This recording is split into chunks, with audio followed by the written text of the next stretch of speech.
You are now listening to Carlie's Couch. I'm Carlie. And I'm Lex. In this podcast, we discuss a wide array of topics about life and how to live your best life. Whatever that looks like for you. Hope y'all enjoy. This week on Carlie's Couch, we're talking about the parts of ourselves that we keep hidden away. Whether it's out of fear, shame, or whatever, why is it that some things we are not showing others?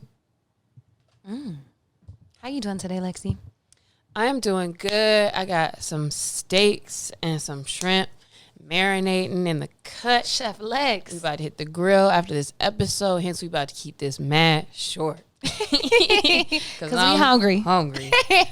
So that's how I'm doing, but I'm feeling good. How are you? Excited for these steaks. That's and real. chilling. Yeah, I feel great. Cool. We hope you all are doing well as well. I hope you're having a great summer. Yo, You shout have out to everybody following us on YouTube. Our YouTube is growing. I think we're at 500 or Yay. like right about to hit it. So appreciate y'all for tuning in. Yeah, so for those of you who watch, I guess more people actually kind of seem like they like watching. I don't watch podcasts because the ads and just stuff pisses me off. But yeah, kudos to y'all. Appreciate y'all. Yeah. Okay. So when we are thinking about the parts of us that we do not show to other people and or to ourselves, what are like these different like categories of things that we're talking about? Because maybe your first instinct might be like, yeah, I don't like people seeing when I'm low energy or something like that. But there's so many different things. Yeah, I think emotions is the easiest one when you think about it. It's like not like hiding like how you're really feeling or doing.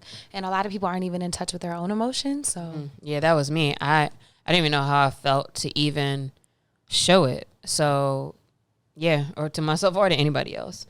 Another one is your desires. So very often I think this is probably a common thing where we may have certain desires and we don't talk about them, we don't say them.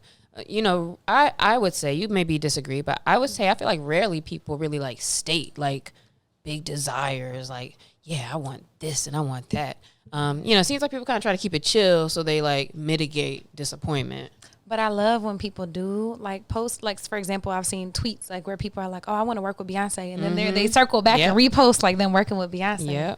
But also this could, things that could fall here may be things that a person may feel shame about based on society or things. So like certain desires they may have with how they live their life, and feeling that that's something to keep to themselves. Yeah, and with that, I think it's tied with fear, like a fear of, like their fears. They're not sharing things that they're afraid people might judge them on, or I don't know. And you don't even want people to know what you are afraid of. So also, like, I definitely have had a lot of that where it's like, you want people to see you as somebody who does not have fears or, nothing big. Like you can go through anything. And so we might not show when we're afraid or scared. And because of that, maybe you don't ask for help. Absolutely. Insecurities is a big one. A lot of times, because I feel like we got picked on for things when we were little and like my big old forehead.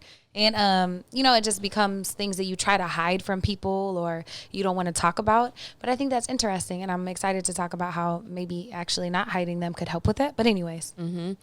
Another thing that you could be hiding, maybe an identity. That could be sexual identity. It could be identity around how you present yourself, how you want to dress or look. There's so many people who have double lives, or like, it's so funny. The image in my head is like the CEO, like the bald CEO, but then have some platform heels on. There's a couple like accounts like that. They'd be like, I don't know, they just gotta be fierce, or like the long nails or whatever. But there are some things that people keep hidden, or they indulge themselves in who they want to be at certain times or with certain community or groups.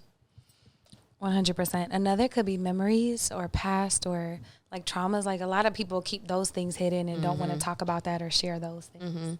And then just, tendencies and habits. Maybe you keep it hidden that you spend 10 hours scrolling Instagram all day, or you keep hidden that you sit in your car for like 30 minutes before you go in the house, or it could be anything, right? So all of this is just so we're kind of trying to jog thoughts about like, ooh, what are some things that, I kind of keep to myself. But also it's not all negative either. So like whether you are falsely or truly protecting yourself and or maybe not in tune with yourself or whatever it is, there's lots of reasons why a person may not want to share. I feel like one of the first ones would be fear of judgment. Like that is a big thing that keeps people from sharing anything. Like they're scared people, like even like with their art or things they're really excited about. I would also say maybe that's another thing people don't share is like their creative pursuits. Oh yeah. But yeah, so fear of judgment is the thing that holds a lot of people back from opening up. One I really like and that may resonate with me is like image management. You want folks to have, whether it's you want them to have a certain view of you or you want people to think of you as a certain way. And so maybe if I want them to see me as somebody who gets things done or has fun or whatever, then they wouldn't know, or maybe I would hide the things that I'm doing that might not be as productive, or I might hide how much time I really spend doing things or how I do things, or, just stuff that doesn't necessarily fall into whatever those images might be. Yep. Another one is survival. And it made me think we are having summer camp coming up and we had to have the conversation like what happens if ICE shows up, because we don't ask our students about that. We don't ask the people who work with us. We don't ask their parents. We don't have that conversation. So what does it look like? But survival. So a lot of times people hide things like hiding their sexuality, hiding their relationships, hiding their kids, hiding whatever, like for survival, to protect themselves, to protect the other person, etc. That's such a shame, isn't it? Jeez. My little heart broke, boy. Yeah. And then another thing could be childhood conditioning. So what you grew up thinking was right or being taught was right or wrong, or how you should act or the things you should do. And then that kind of also ties in with shame, which I think is something that happens over time or based on like your environment as well. Like the things that you find shameful, like, my household was so Christian and I learned all these values and I should be a virgin until I'm married and all of that, right? So you might hide your desires or actions you're taking or the way you live your life because you feel that it wouldn't be acceptable or understood or whatever by somebody else. Yeah, all those are big and important reasons why people that have trained people to hide certain things. When you're thinking about your life, are there any areas that maybe you used to hide that you find yourself being more open and vulnerable about? Yeah, I think that some of the things out of like all of those that I would very much hide from other people was emotions, hide my fears. I would hide, this goes with emotions, but like how I was feeling or what I thought about, certain things. I have traditionally really liked just people not knowing things. I'm a person like I always feel like I kind of need to have something that's secret, and not like it's something crazy like somebody tied in the basement or anything, but like just things that people don't know. Maybe more recently, things that I used to hide and don't as much anymore, but still to certain people, right? They're still like parents or family. You don't really talk about certain things with them. But I think in general, maybe around like sex and relationships, things like that, like there's more, I don't want to say acceptance, but like in general, people can be a little more open about how they talk about those things. So yeah, those are a few for me. What about for you? I would say being overly emotional. I've always been told I'm too sensitive or I'm too this, and I used to try to hide that or act like I wasn't, but now I kind of embrace it as a superpower, but I also have boundaries, so it's a lot better. I would say I used to feel like I had to have all the answers and be perfect, and now I know that there's actually a lot more wisdom in not knowing and in asking for help and also asking for help. I used to not tell people when I needed help. I would suffer by myself and try to figure stuff out and be embarrassed or shameful or I don't know, whatever reason, trauma. I think also a new one that I've noticed is being able to share my body even when I don't feel like it's where I want it to be, like with my fitness posts and things. I noticed like I used to kind of shirk away from sharing as much or like hide to get different ankles and do stuff. And now I'm like, actually, this is a body and our bodies are okay and this is okay. Yeah, everybody, like going way, way back, like as a child, like elementary, middle school, etc. I very much would like just hide my body. Like I did not like wearing shorts. I didn't wear like bikini swimsuits, little tops, and also, if I guess I'm just old now because I'm about to say it was a different time a little bit, but like sometimes it's like when you see like younger kids and they kind of the clothes is mad little, but that's kind of a different story. But so I kind of grew up like wanting to hide myself and also around some of the people I would be around because I had this like big long hair and like it just you just didn't want people to look at you. Like people felt like, oh, you think you're all that or whatever. And I traditionally would try to like shirk, like I don't want people to look at me and think, oh, I'm trying to be some real cute girl or whatever. Like I didn't want people to look at me. Yeah. And so now you're saying you're more okay with sharing? Oh yeah. Like it is what it is. Yeah. But yeah, and then there's just a lot of shame too, because when I've had having experiences where people are like messing with you, it's like you just don't want people to see you, because you don't want to be messed with, in whatever kind of way. So like that's just something you had to grow into and be uncomfortable. Is there anything that you feel like you're still struggling to let people see? That's a good question. I think I'm still working through how to share when I need help or like how to ask for help. Like that's something I still have a little bit of a hesitation. Like I noticed, or like when I'm angry, and I need to like have a conversation, I'm much more apt to have it now and be okay with it not coming out perfect and naming that in the beginning. But I've always been a very direct person, but I noticed in my romantic relationships, it was harder to advocate for my needs or to, like basically tell the person they weren't meeting them or give them what they could do better. Like I used to feel weird about that. And I'm practicing now actively not feeling like that. And that feels better, but it's still something I notice myself like hesitating. For me in general, I would not say that there's anything that I know about me or feel about me that I'm necessarily struggling to let people see. But I say that because, anything I could kind of think of I would think maybe I'll put in that category. It's not necessarily that I'm struggling to let people see, but those are maybe areas where I'm like actually just like struggling to do that thing or be that person. Yeah. And I have no problem with, not showing as in like I'm going out of my way to show something, but like I don't have a problem talking about or even correcting people on like actually like, no, that something is a struggle for me or that I am struggling with stuff. That's good. So, there's not that much space there. Yeah, anything I could think of is because I'm kind of still maybe wrestling with it myself.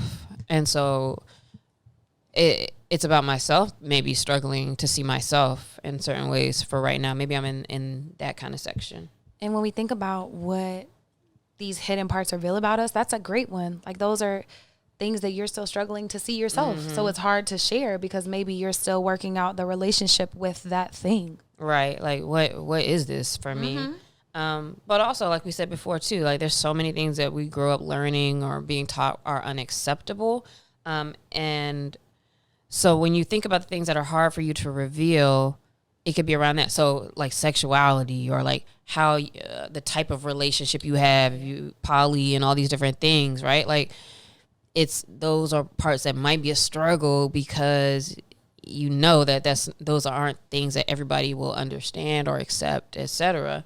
So some of the things that you're struggling to show or that you keep hidden may be revealing that you're kind of struggling with feeling like this is something that would not be acceptable.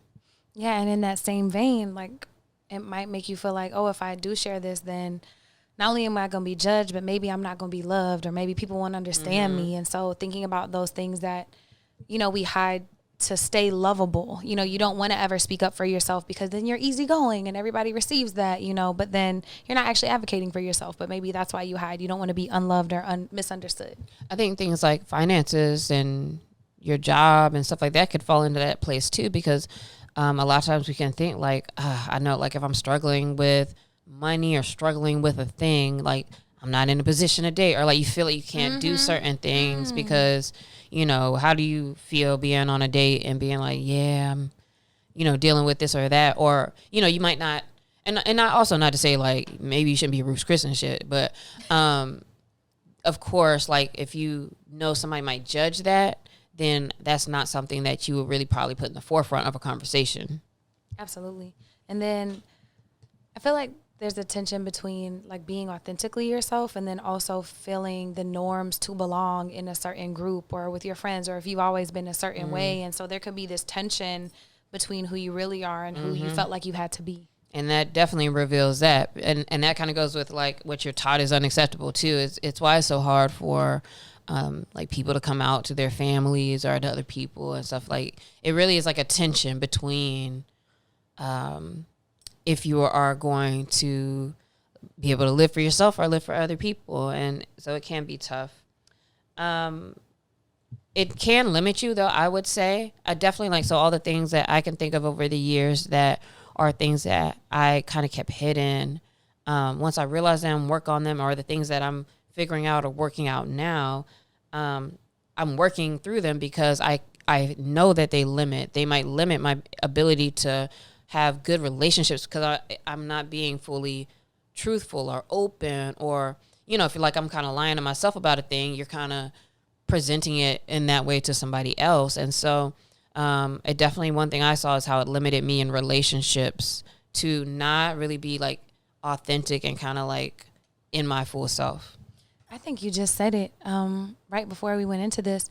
It can limit your whole life. Like if you are spending your life being somebody who you're not, to please your parents, to please a spouse, to live up to whatever thing you said you told your grandpa you were going to do when you were 5 years old, like that will hold you back. And I think about it like I've always been a creative, but I never let myself have that title because I felt like I had to have a serious job. Like I had to make money to protect my family and not be poor and do this and do that. And it's like, girl, you know, just embrace who you are. And I feel like, not that I missed out on time because I don't believe that. I believe we learn things and get places when we're supposed to. But it was like I really could tell I was holding myself back just from happiness and from joy and from, like Lexi said, meeting all the right people. Mm-hmm. And I think that's one of the best things that happens when you start to integrate those parts, and when you're able to hide less about yourself, your relationships and the people around you are so much more authentic because you're more in alignment. Like, you know, when you have people around you who you can be yourself with, now you're taking this weight off of your shoulders, which I can kind of remember how that feels when it's like you're out where you're thinking so hard about these things that you can't even just like enjoy and let your nervous system like just be relaxed and just be in yourself.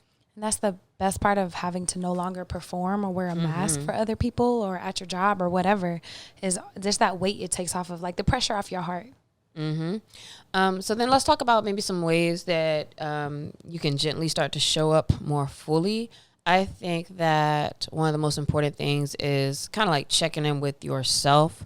So often I will recognize like if I feel uncomfortable or if I feel shame about a thing, or maybe I'm getting down on myself about something, then just kind of like thinking through what that is, getting comfortable with it myself, and at least understanding and knowing myself about what are things that I may not be like wanting to really like tell people, or, you know, about my situations with life, you know, and why. Because if you can get good with it, then you're in a different space where like trying to hide it doesn't matter. Yeah, and so in that I heard, so some ways you can gently start showing up as your full self are to notice how you feel. So check in with yourself, notice how you feel, acting on that. I would say exploring, like listening to your intuition. So you're like, oh man, your whole life, I've always wanted to take a pottery class. I really want to do this thing. But you tell yourself, oh, I don't have money. I don't have time. I need to be spending my time doing something more, you know, intentional with my work and do that. No, do the thing. Like actually just explore. Go do the thing that's on your heart. Go to the gay club and just see what's do up. The thing. Like, what's up? What's good? Because you may, again, you're in maybe in the right environment and meet the right people that allow you to be like, oh, I do love art, or I do want to be in this community, or do whatever. And you can, you know, do it a little bit more slowly and gently that way with people who may be understanding. So start with safe spaces. Also recognize the friends or the people, places where you can start to practice like opening up about things. Like I said, man, I was so anti like communicate, talk, all that. But then it feels so good sometimes when I'm just like, ooh, I'm just like running my mouth and like I don't even maybe super know this person, or even if I do, just like actually checking in about things and just talking about it. But also I know when I am like chatty but like that, or talking about it, and I'm figuring this out, and I don't know about this or whatever, when I'm being more vulnerable, then I'm also know I'm already in that kind of like space that we were talking about too, where it's like I'm in the things that move in space and change in space. And so that just also helps you like build the confidence in being in that space and like, okay, I'm still working through this, but I know, and I'm there. I think giving yourself permission to be open to it and to be curious is the first step. Like you might just jump off like the little yacht, like Beyonce, into the big old ocean, but you might not. You might dip your toe, and the first step there is just being open to what it could be, and moving as quickly or as slowly as feels good. Noticing that as you're unlearning this shame or this fear or whatever's happening, that it'll be uncomfortable, and that's a really good place to be. I think going to therapy could be helpful. Oh yeah, for sure. To getting to the bottom of it. I have a friend who's like scared to go places by herself. Like that's a thing, and like dealing with some anxiety, and like, her therapist is helping her work through that, and that's really cool. But she's also learning a lot about herself and then able to share more. Yeah, and when we're talking this whole episode about things that you kind of hide from people, it's something about being with a therapist who's like a licensed person. They know what's going on. You don't know them. They don't. I'm about to say they don't care about you. They care about you, but they don't. You work. Yeah, like if anywhere, that's the place where you could just say stuff, like just get it out, and then it at least feels good in that space to get it out. Then you kind of start to get to that space where you're thinking and working through things. They maybe give you their tips or whatever that you can try and work through. So therapy is definitely a great place. And, I see so many people now talking about how they use like ChatGPT to talk to and ask it questions. And there's some stuff that I've put in there that I've asked around, like, let's say like with maybe something I was eating and like trying to optimize certain things. I've put in there stuff like a thought I was having, and what about this? And to ask for like what's research or articles, things like that. Don't fall into thinking like that's a real person or anything, but there even if that's a step to like just understand yourself or get a starting place for things, like somewhere you can ask or figure out like, okay, what are these things that I even need to uncover, or these things that I might be hiding? And I feel like an even more accessible place is putting a pen to paper and journaling, because after a couple minutes of journaling, some magic happens on the paper where it becomes unfiltered. And that can be scary at first because, oh my God, what if people find this and read this and think I'm crazy, or whatever happens. You can burn it after, just be safe. But I think journaling is a great place to really work through those things and just put it out on paper. Yeah, so this week we want you to reflect on a part or the parts of yourself that you don't show to others very readily. What does that mean about you? What is that reflecting about you? And also keep in mind, it could be good. Sometimes we hold certain things back, and it's not necessarily a bad thing. But think about it, assess that this week, and see and think about what it might look like to let yourself be seen in that space. See if you can find a place or a person with whom you can show. Yeah, write about it, speak on it, give it some space. Hit us at Carlie's Couch. Let us know how it goes. Peace.